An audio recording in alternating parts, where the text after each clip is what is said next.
কি গো, আমরা আসি। হ্যাঁ হ্যাঁ, আর শোনো ডাক্তারকে রিপোর্টটা দেখিও কিন্তু। আচ্ছা ঠিক আছে, দুগ্গা দুগ্গা। বসো। ও তোমরা এসেছো? হ্যাঁ। ডাক্তার কি বললো? ডাক্তার বললো সুগার খুব হাই। মায়ের কাছে এখন মিষ্টি মানে বিষের মতো, মিষ্টির আশেপাশেও যেন মা না যায়। তুমি কোনো চিন্তা করো না, আমি ঠিক দেখে রাখবো।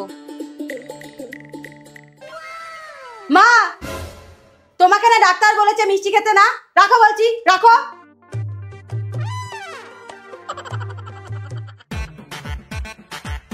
আরে দিদি, তোমাকে এই দুদিন দেখিনি কেন? একটু শরীর খারাপ ছিল। ও বাহ, তোমার শাড়িটা তো বেশ।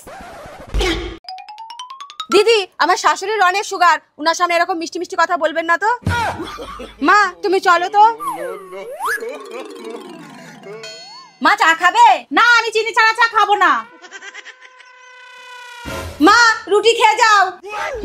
এভাবে চিল্লিয়ে ডাকছো কেন? একটু মিষ্টি করে ডাকতে পারো না? তুমি জানো না তোমার সুগার? মিষ্টি করে ডাকলে তোমার সুগার বেড়ে যাবে। সুগারটাকে তো তাড়াতাড়ি কমাতে হবে নাকি?